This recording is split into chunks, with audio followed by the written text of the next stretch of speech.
Hey there, fourth grade. It's Mr. Remedies back with our final lesson of the week. We are continuing to talk about summarizing and paraphrasing and retelling all the good things we've learned from a variety of text. Yesterday, we talked about summarizing a narrative text using a particular strategy. Today, we're going to continue to talk about summarizing stories and narrative text. This time, we're going to give you a new strategy there on your screen.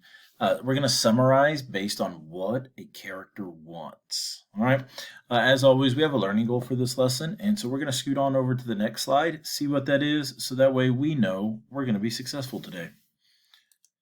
So our learning goal today is we are learning how to summarize a narrative text based on what the main character wants. Right?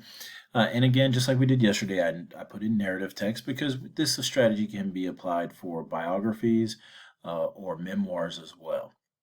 Hey, along the way, we have some success criteria, some I can statements that if you can say with some confidence, we know that all our fourth graders across Coppice Cove, Texas will be successful in reaching that learning goal today. Okay, 3 I can statements for you today, like I can identify the main characters. Really important. That's something y'all have been doing for a while, and I think you guys are pretty clutch at that. Statement number 2, I can describe what the main character wants using text evidence. Okay. And that's really the key piece of our strategy today. Last but not least, I can point out the most important event within a given text. Okay. And that is the second most important part of today's strategy. So I'm going to dip off your screen. We're going to head to an example, and then we're going to really break this strategy down step by step.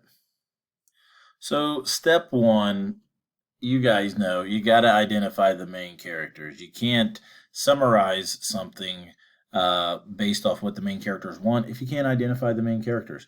So I thought we would step out of our comfort zone, go to a classic, an oldie but a goodie. We're going to look at Pinky and Rex and the Perfect Pumpkin, written by James Howe. Okay? I'm sure you've seen these Pinky and Rex books floating around. They've been around for a while. They're classics. They're good. They're awesome. Hey, so main characters. The main characters are. We got Rex. Boom. We got Pinky. I bet you thought that I was going to put Pinky first. Boom. Mr. Remedy's swerving on you. Zigging when you think I'm going to zag. But these two are best friends. Rex and Pinky, Pinky and Rex, they're BFFs. They are our main characters.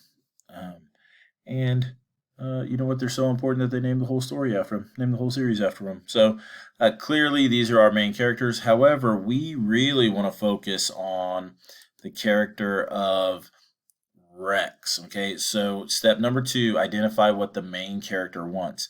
Now, Pinky and Rex have a whole series of books, but on this one, we want to focus on Rex. Okay? A young lady here, full of spunk, full of kindness. So we ask ourselves, what does the main character want most? Okay? And in this story, this is a story of Pinky and Rex joining Pinky's grandparents and Pinky's cousins on their annual pumpkin patch trip to pick some pumpkins for Halloween. And so in this story, Rex joins them.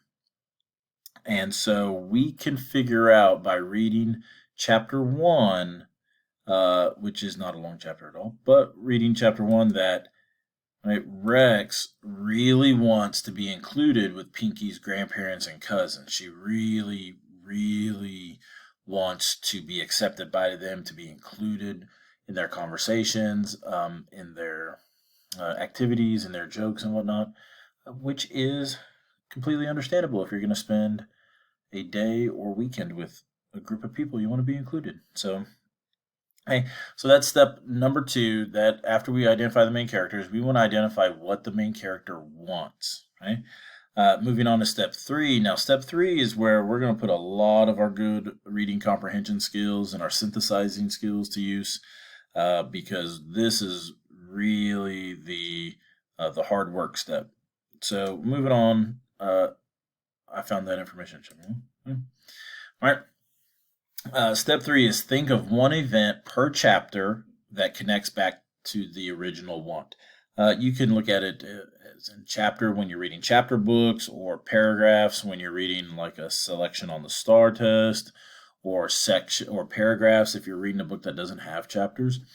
So think of one event per main part that connects back to the want. So in our book, okay, we're just asking ourselves internally, what's one event from each chapter that connects to what Rex wants? Remember, Rex wants to be included with Pinky's grandparents and cousins. So from chapter 2, I see that during the car ride to the pumpkin patch, Rex was totally silent, and she was a little down because Pinky was only talking to his cousins and not her.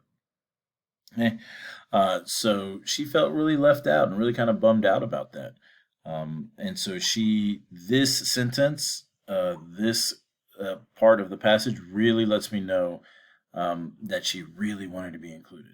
Yeah. From chapter 3, I see that every time Rex picked up a pumpkin, one of Pinky's cousins would criticize her about it, saying, "Oh, look at that one. That one's kind of bruised up," or "Oh man, that one's no good. It's too small." And even one of her cousins goes so far as to say, "Man, that is the stupidest looking pumpkin I've ever seen," being really negative and really spiteful and mean to Rex for no reason whatsoever.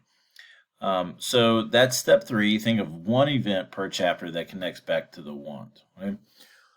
Now we're moving on to step 4, which is putting it all together. Okay, so I'm going to take step 2, I'm going to add step 3 to it, and then I've got a good summary here. So in Pinky and Rex and the Perfect Pumpkin, Rex really wants to be accepted by Pinky and his cousins on their trip to the pumpkin patch. However, Rex has a hard time feeling included because Pinky focuses his attention on his cousins, and the cousins are quite negative towards Rex at the pumpkin patch. If you notice, I have taken step 2 and step 3, kind of smashed them together, and I've still done some great paraphrasing, if I do say so myself. Still retelling what happens in my own words, which is the greatest skill we can have when we summarize.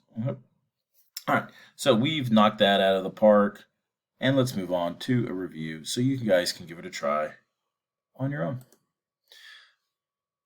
And we're going to do that with Mr. Remedies, boom, back on the scene from my secret hideout.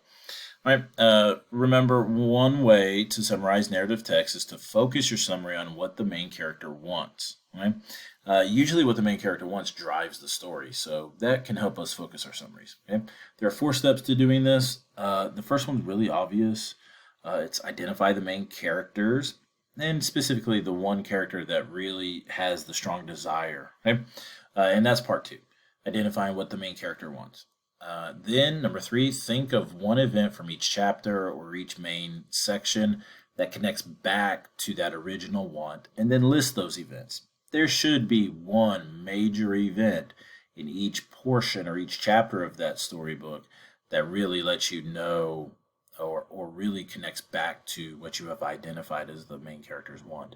And then number 4, step 4, summarize the story by combining steps 2 and 3 and remembering to paraphrase. All right, you guys are going to be all-stars at this. Okay, so we're going to give you a chance to do it on your own here shortly. But for now, I've been Mr. Remedies. You've been amazing, and we will see you down the road.